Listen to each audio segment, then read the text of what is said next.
और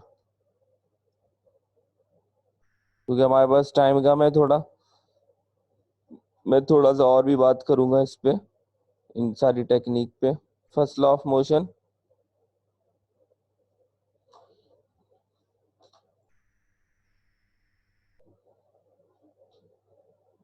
सही है। फिर सेकंड लॉ ऑफ मोशन और फिर थर्ड लॉ ऑफ मोशन, दोनों तीनों चीजें आप लोगों ने पढ़ी हुई हैं, तो आप लोगों को इतना मसला नहीं है इसमें। बस मैं थोड़ा सा रिकॉल कर देता हूँ इस चीज को।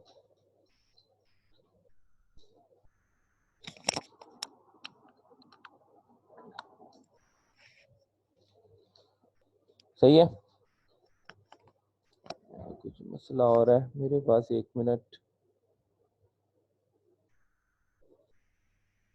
फर्स्ट लॉ ऑफ, 1 मिनट रुको।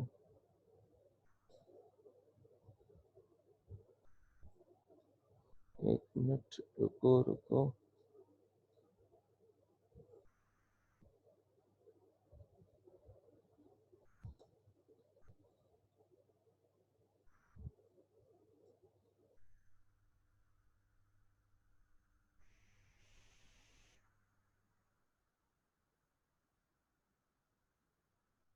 सही है ना।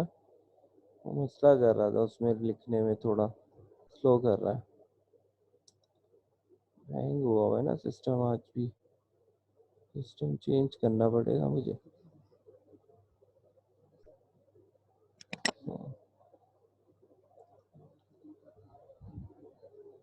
18/5/20।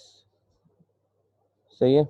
तो अब आपके पास जो था, मैं उसी को आगे लेता हुआ जा रहा हूँ। First law of motion, second law of motion, third law of motion आप लोगों ने देखा हुआ है। मैं भी इसकी स्लाइड शेयर करूंगा, इसकी 10 स्लाइड्स है, मैं आपके साथ अभी शेयर कर दूंगा, उसको आप देख लोगे, इतना मसला नहीं होगा। आपने उसके बाद जो है, दो बॉडीज हैं, सही है, वो हैंग वर्टिकली करा हुआ है। ये केस आपने रिकॉल कर रहा है, उसके फिर शॉर्टकट में भी बात करूंगा। सही है। दो बॉडीज हैं जिसमें से बॉडी ए है, जिसका मास है m1 था, सही है, और इसका मास था m2। सही है। इसका मास m1 का मास ग्रेटर था m2 से। सही है। तो आपने इसके लिए कैलकुलेशन करी थी एक्सेलरेशन के लिए और टेंशन के लिए। अगर आपको याद आ रहा है, एक्सेलरेशन के लिए क्या फार्मूला निकाला था? m1 minus m2 over 1, sorry m1 plus m2 और होल टाइम्स ऑफ g। याद आ रहा है? और इसके लिए फार्मूला निकाला था 2m1 m2g over m1 plus m2। अच्छा, डिनोमिनेटर दोनों के एक जैसे थे, अगर आप नोट करो। सही है। अब इसमें जो फर्क था, वो फर्क ये था कि न्यूमिनेटर का। अच्छा, टेंशन के अंदर अगर आप m1 पहले प्लेस कर दो और m2 बाद में प्लेस कर दो, कोई फर्क नहीं पड़ता। सही है। अगर आप नोट करो, कोई भी फर्क नहीं पड़ेगा, क्योंकि दोनों प्रोडक्ट में है। लेकिन पॉइंट ये है कि अगर एक्सेलरेशन के अंदर m1 जो है वो पहले प्लेस कर दिया जाए, बाद में प्लेस कर दिया जाए, और m2 पहले प्लेस कर दिया जाए, तो एक्सेलरेशन के अंदर फर्क आएगा। एक्सेलरेशन का जो फार्मूला है ना, वो डिफर हो जाएगा।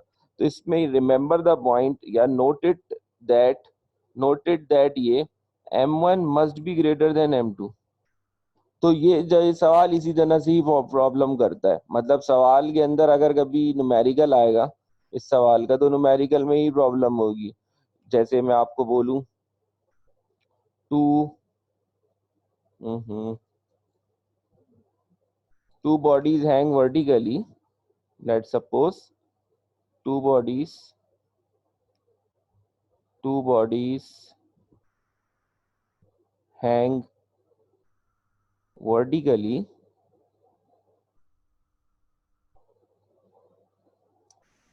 having mass 5 kg moving upward and other body moving downward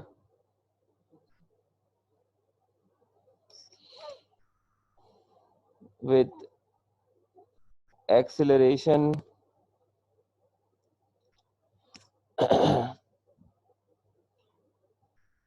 2 meters per second square, calculate mass of a body, या what is the mass of the body. यार ये सवाल जो है ना, ये बड़ा जबरदस्त है।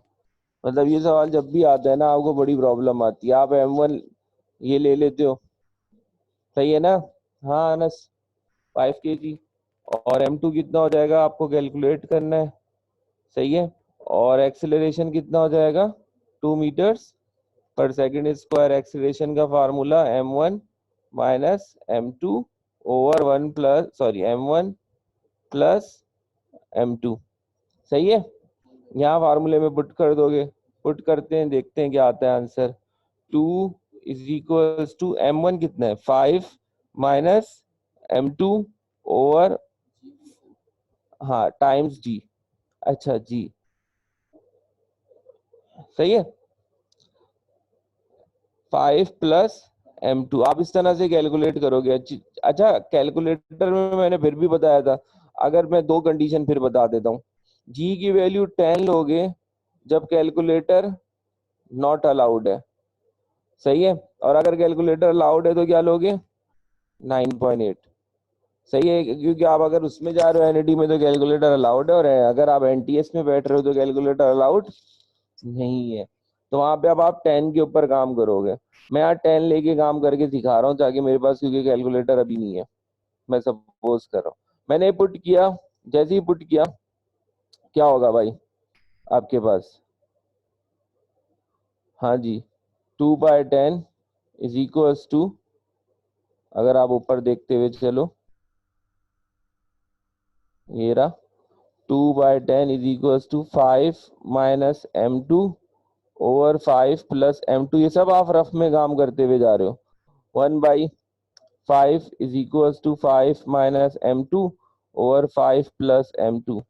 क्रॉस मल्टीप्लाई कर रहे हो, 5 plus M2 25 minus 5 of M2, 5 of M2 को इधर ले आए, 25 माइनस सॉरी इस 25 को इधर ले गए तो क्या हो जाएगा -25 प्लस 5 और -5M2 माइनस M2 और finally -20 is equals to -6M2 और M2 is equals to what finally -20 divided by -6, 2 1 जा 2, 2 3 जा 6, 2 10 जा 20।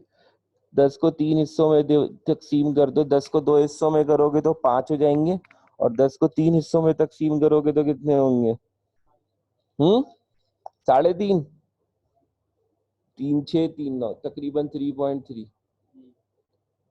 10 को 3 हिस्सों में तकसीम कर दो ना, इसका मतलब ये 10/3 का मतलब ये होता है। 10 को 2 हिस्सों में करोगे तो 5 5 में हो जाएगा, 10 को 3 हिस्सों में करोगे तो कितना हो जाएगा, क्योंकि कैलकुलेटर अलाउड नहीं है, कैलकुलेटर अलाउड नहीं है। तो आप 10 पॉइंट मतलब जो भी आ रहा होगा उसमें से 4 ऑप्शंस में से आ जाएगा एक आंसर, सही है। लेकिन मजे की बात ये गलत है, आपने पूरा कैलकुलेशन गलत की है। क्योंकि ये मैं उसी वक्त कह रहा था ये एमसीक्यू इंपॉर्टेंट है। क्यों इंपॉर्टेंट है मैं फिर आपको बताता हूँ। देखो यहाँ पे सवाल में लिखा हुआ है 2 बॉडीज हैंग वर्टिकली, पहली बात। अब सवाल को अगर नोट करो, 2 बॉडीज हैंग हो रही है वर्टिकली, हैविंग मासेस कितना 5 kg, मूविंग अपवर्ड, तो इसका मतलब क्या हुआ ये मास लेस है। And other body moving downward, ये मास क्या है ज्यादा है। तो इसका मतलब क्या हुआ फार्मूला चेंज था। मतलब ये जो टर्म थी एक्चुअली, ये जो टर्म थी, अगर आपको मैं इस तरह से समझाने की कोशिश करूं, आ जाओ भाई ऊपर चले जाओ।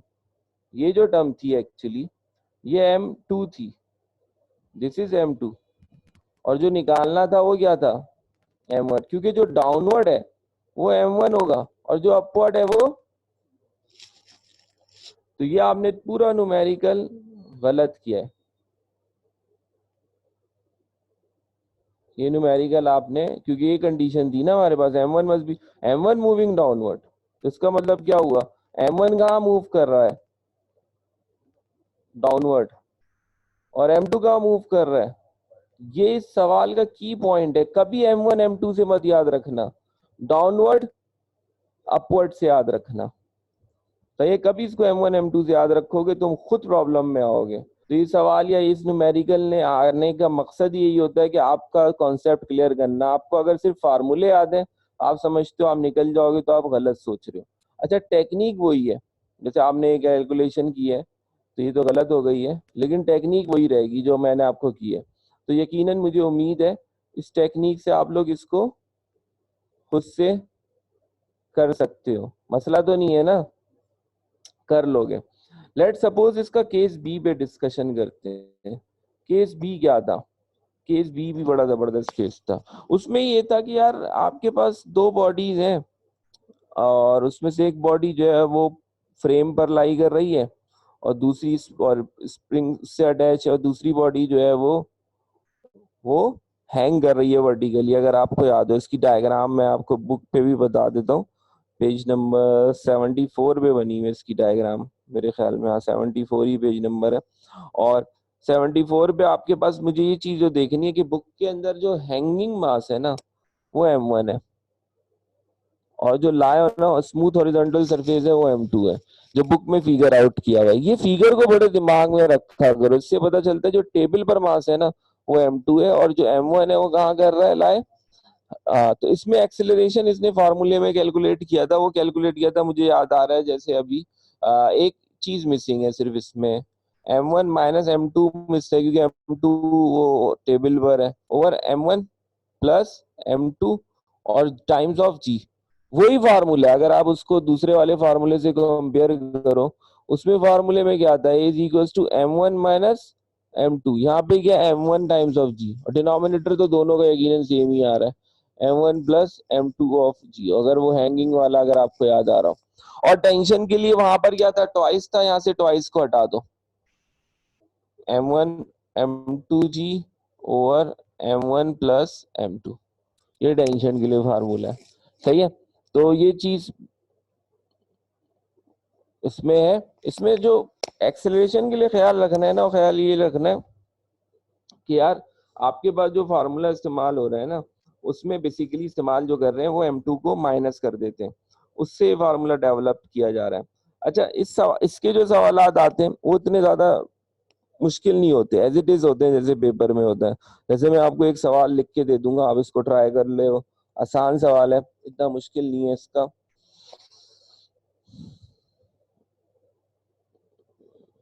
एक एमसीक्यू में आपको दे देता हूँ, two bodies attached to the end of a string which passes over a पुली।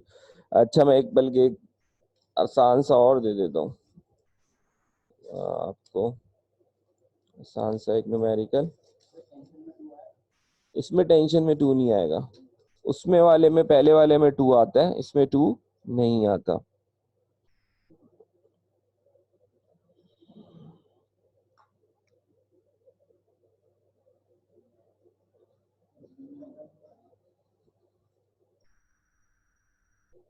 मैं इस तरह से बना के दे रहा हूँ। इसका मास है 10.2 kg, और इसका मास है आपके पास 4.5 kg, सही है। Which passes over a frictional less pulley, तो पुली जो है वो फ्रिक्शनल लेस है, फ्रिक्शनल लेस है, सही है। Now we have to calculate, हमें कैलकुलेट क्या करना है भाई, हमें कैलकुलेट करना है एक्सेलरेशन, टेंशन एंड रिएक्शन। तीन चीजें कैलकुलेट करनी है, एक्सेलरेशन, टेंशन और normal force. It is also called reaction force. Normal force क्या है, आप टेबल के ऊपर जो वेट है ना, एक्चुअली वो डाउनवर्ड एक्ट कर रहा है, वो वेट किसके बराबर है, 10.2 मल्टीप्लाई बाई, अगर 9 ग्रेविटी, वेट किसके बराबर है, मास टाइम ग्रेविटी होता है ना, तो ये इसका वेट है, सही है। 10.2 मल्टीप्लाई बाई 9.8, जितना वेट होगा उतनी अपवर्ड फोर्स टेबल लगा रही होगी। उस अपवर्ड फोर्स को आप एक्चुअली क्या कहते हो, रिएक्शन फोर्स इससे बच्चा घबरा जाता है, ये पता नहीं क्या पूछ रहा है। ये रिएक्शन फोर्स है और इसको एक और नाम भी कहते हैं, इसको कहते हैं नॉर्मल फोर्स। सही है, तो ये रिएक्शन फोर्स भी कहला सकती है और नॉर्मल फोर्स। तो नॉर्मल फोर्स इतनी मुश्किल काम नहीं है कि इसमें कैलकुलेट करना मुश्किल हो। तो आपका जो आंसर मेरे ख्याल में जो आना चाहिए वो आएगा 3 मीटर्स पर सेकेंड स्क्वायर एक्सेलरेशन आ जाएगा, और इसमें जो आपके पास आ जाएगा वो 30.6 न्यूटन। इसकी कैलकुलेशन करोगे तो टेंशन आ जाएगी। सही है, तो इतनी ज्यादा इशू नहीं होगी इन दो केसेस के अंदर भी। आगे जा रहा हूं नाउ। अब हम मोमेंटम के ऊपर डिस्कशन, लास्ट टाइम मैंने थोड़ा सा न्यूमेरिकल बेस के डिस्कशन किया था, इसको बस थोड़ा सा लेता हुआ चलूंगा। असल में मुझे इसके यूनिट पे थोड़ा सा डिस्कशन करना है, क्योंकि यूनिट के ऊपर काम हो सकता है इसके। सही है, product of mass and velocity, momentum product है। अच्छा, it is also known as dot product भी कह सकते हो। वैसे डॉट प्रोडक्ट का जुमला इस्तेमाल ना करो यहाँ पर, अच्छा नहीं है, क्योंकि दोनों स्केलर क्वांटिटीज ही हैं। मास सॉरी एक स्केलर क्वांटिटी है, product of mass and velocity, ये वेलोसिटी वेक्टर है अगर आप नोट करो। तो it is also called a linear momentum, इसको हम लीनियर कह रहे हैं क्योंकि वेलोसिटी है सिंपल। एंगुलर के अंदर और लीनियर के अंदर फर्क ही यही है, एंगुलर मोमेंटम के अंदर जो है ना वो मूवमेंट आर्म आ जाएगा और रेशियो आ जाएगा। तो अभी लीनियर पे बात करते हैं। लीनियर को जनरली आप नोट करो, ये पी से डिनोट किया जाता है। पी से क्यों डिनोट किया जाता है लीनियर को, वो इस वजह से, सॉरी एल से डिनोट किया जा रहा है लीनियर मोमेंटम को, लेकिन आपकी बुक में जो है वो पी से लिखा हुआ है शायद, मुझे याद आ रहा है यही है ना, पी से ही है आपकी बुक में ना, इस वाली बुक में, सिंध वाली बुक में, हाँ पी से शो किया जा रहा है। Product of mass and velocity. तो मोमेंटम इटसेल्फ कौन सी क्वांटिटी हो गई, स्केलर के वेक्टर। क्यों, क्योंकि स्केलर मल्टीप्लाई बाई वेक्टर, तो हमेशा याद रखना क्या बनेगा, वेक्टर बनेगा। तो एक्चुअली मोमेंटम इटसेल्फ क्या है, वो वेक्टर क्वांटिटी है, याद रखना, भूल मत जाना कि आप लोग बोल रहे हो कि यार स्केलर क्वांटिटी है, नहीं जी ये वेक्टर क्वांटिटी है। इसका यकीनन मोमेंटम का कोई ना कोई बेसिकली आपके पास डायरेक्शन हो रहा हो। सही है, अगर आप नोट करो नेक्स्ट कि यार मोमेंटम जो है इसके यूनिट पे डिस्कशन करना था मुझे। वो यूनिट पे डिस्कशन ये था, इसका दो दो यूनिट्स हैं। सही है, एक यूनिट है वो है आपके पास ड्राइव यूनिट। इसका ड्राइव यूनिट क्या है, ड्राइव यूनिट आपके सामने, मोमेंटम किलोग्राम मीटर्स पर सेकंड। अच्छा जी, किलोग्राम मीटर्स पर सेकंड आपके पास आ रहा है, ये इसका ड्राइव यूनिट है। और दूसरा इसका जो है वो ऐसा यूनिट है,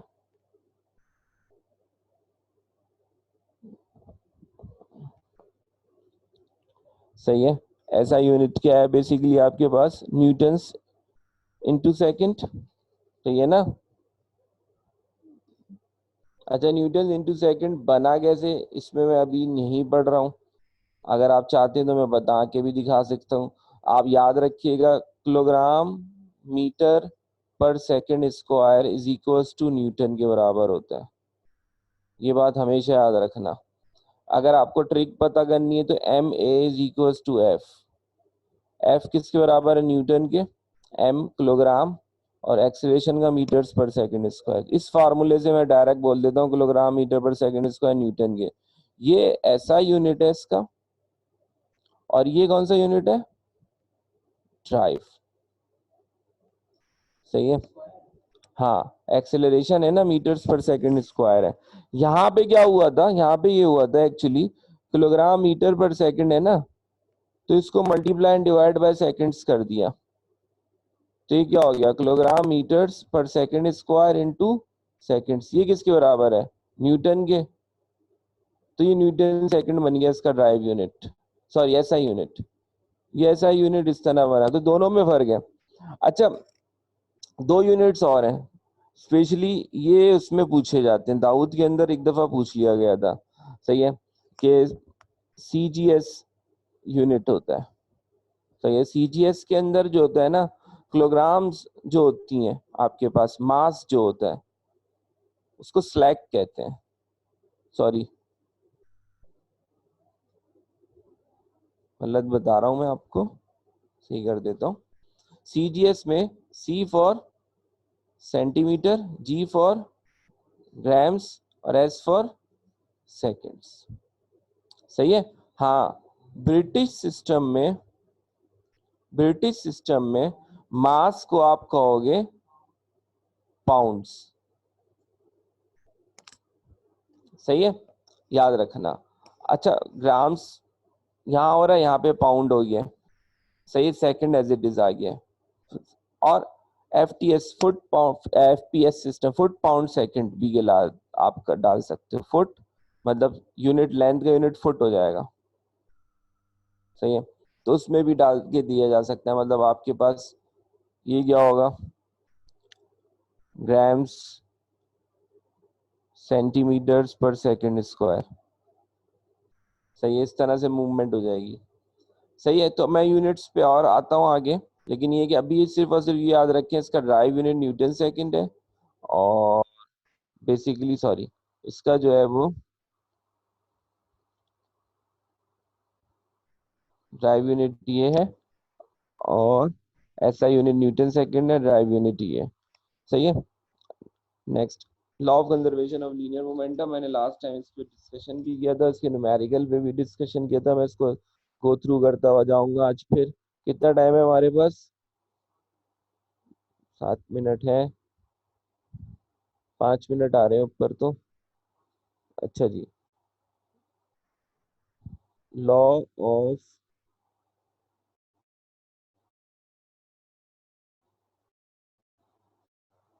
conservation of linear,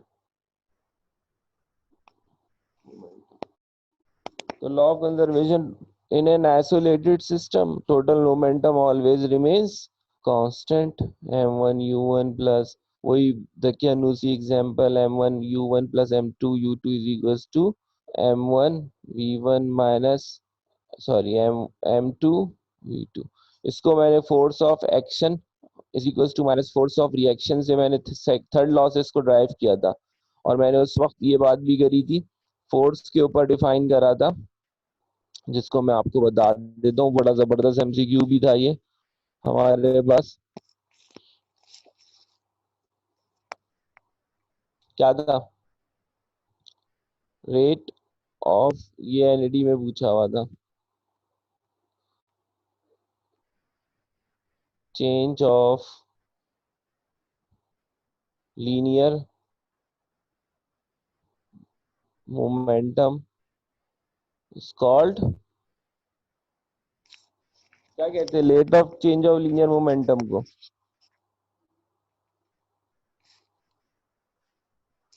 rate of change of linear momentum, बड़ा मशहूर एमसीक्यू भी है ये। हालात देखो, पेपर है 1.5 महीने में, सबसे बेसिक एमसीक्यू है ये। इसको कहते हैं फोर्स, लिखा हुआ भी है सामने। अब इस बात को मैं प्रूव भी कर देता हूँ, मोमेंटम किसके बराबर है, product of mass and velocity, सही है। और फोर्स किसके बराबर होती है, m इंटू ए, ए किसके बराबर होता है, V F minus V I over T, सही है।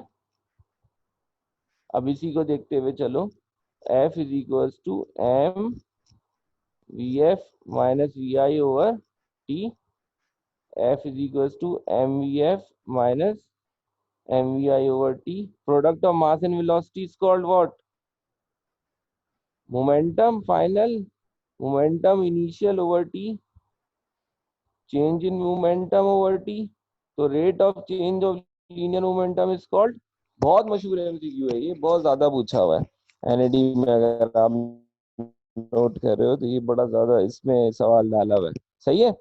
तो rate of change of linear momentum is called force.